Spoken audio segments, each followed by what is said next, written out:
Palavra do Senhor. Hoje vamos falar um pouquinho sobre a vida de Jó. Vamos falar um pouquinho sobre ouvir e conhecer. O texto se encontra lá em Jó 42, verso 5, que diz assim: Com os ouvidos eu ouvia falar de ti, mas agora te veem os meus olhos. Ou em outras versões, antes eu te conhecia de ouvir falar, mas agora de contigo andar.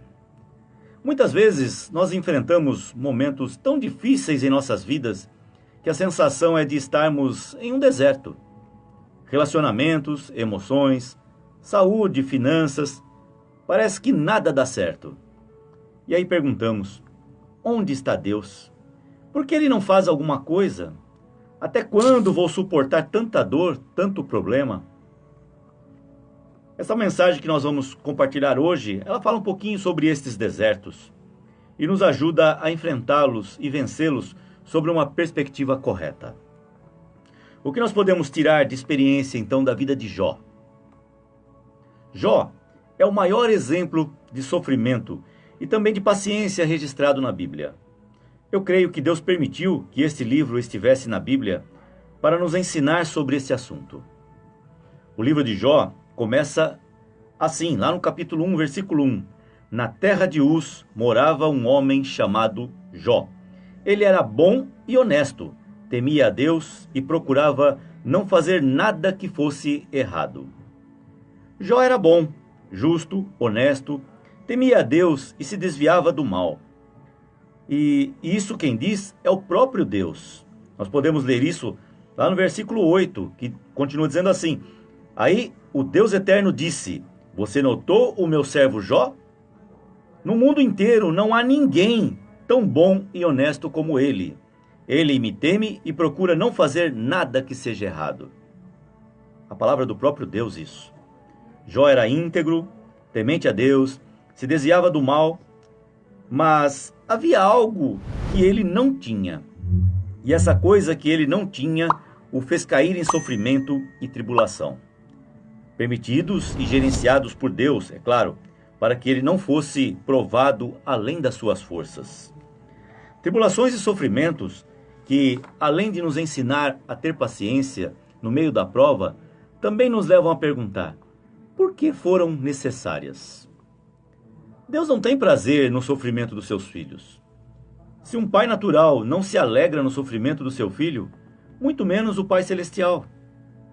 Na carta de 1 Pedro, capítulo 1, verso 6, diz assim: Se necessário, sejais contristados por várias provações.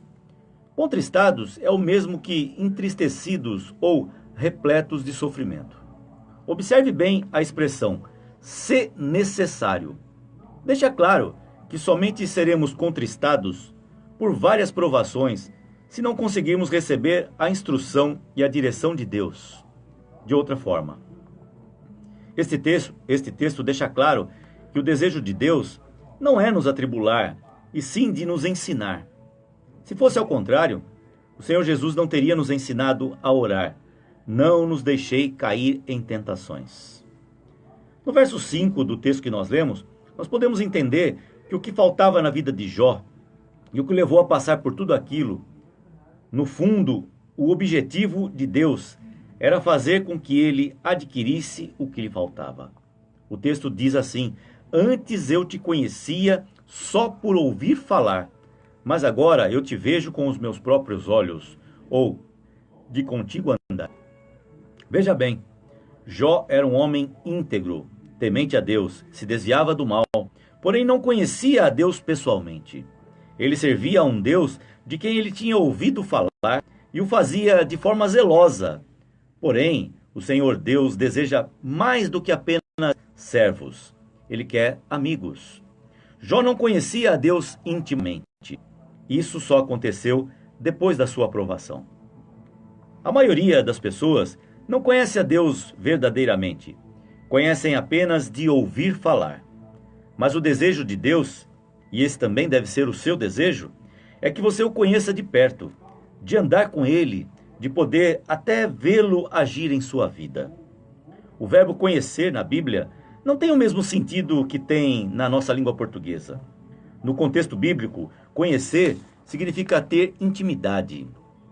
Por isso, algumas traduções usam este verbo para se referir ao relacionamento entre marido e esposa. Muitos crentes não conhecem a Deus, não têm intimidade com Ele. Já ouviram falar que Ele cura, age, que Ele responde, faz milagres, mas não têm essa experiência em sua própria vida. É possível ser um crente e até estar envolvido na obra de Deus, participar de uma igreja e ainda não o conhecê-lo. É possível ser justo, íntegro e não conhecer o Senhor intimamente. Ele deseja se revelar a mim e a você a cada dia. A Bíblia diz que o Senhor Deus se encontrava com Adão no jardim do Éden todos os dias na virada do dia. Gênesis capítulo 3, verso 8. A Bíblia também diz que as misericórdias do Senhor se renovam a cada manhã. Lamentações 3, 23. Você não pode pensar na misericórdia de Deus sem pensar na presença do Deus misericordioso. Jó servia a Deus, porém não conhecia a Deus. E isso fez com que Deus permitisse a tentação, a prova, a tribulação, somente para que ele chegasse a este ponto. Hoje os meus olhos te veem. Dentro dos nossos corações deve existir esse clamor: eu preciso te ver, Senhor. No meio daquele sofrimento, um desejo, uma clareza brotaram no coração de Jó. Tudo aquilo era para gerar nele esta fome, esta sede, esta convicção. E quando ele recebe dentro de si esta fé natural, antes de fazer a declaração profética que mudaria o curso da sua vida, ele tem um desejo. Quem me dera fossem agora escritas as minhas palavras, quem me dera fossem gravadas em um livro, que com pena de ferro e com chumbo, para sempre fossem esculpidas na rocha, porque eu sei que o meu Redentor vive, e por fim se levantará sobre a terra. Depois, revestido este meu corpo na minha pele, e em minha carne verei a Deus. Vê-lo-ei por mim mesmo, os meus olhos o verão, e não outros. De saudade me desfalece o coração dentro de mim. Jó 19, 23 a 27. Eu sei que o meu Redentor vive, o meu resgatador, meu defensor, vive e por fim se levantará sobre a terra. Ele não estava se referindo a Deus no céu, e sim ao Redentor que se levantaria sobre a terra. Foi uma revelação sobre a vinda de Jesus Cristo. Nós podemos pensar aqui um pouquinho. Nós podemos entender que Jó é um exemplo de sofrimento daquele que não tem uma revelação do Redentor, Jesus Cristo. No Velho Testamento, o Redentor ou resgatador era sempre o irmão mais velho da família. Quando a herança era repartida, o irmão mais velho recebia dupla porção da herança. A porção extra não era para si próprio.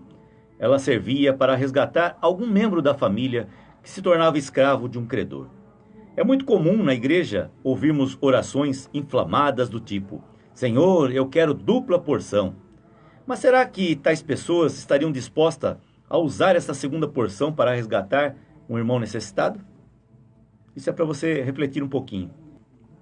Pois é muito forte quando ele diz: eu sei que o meu Redentor está vivo, e ele levantará sobre a terra.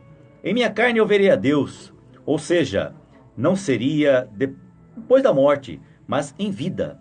Vê-lo-ei por mim mesmo, os meus olhos o verão, e não outros. De saudade desfalece o coração dentro de mim.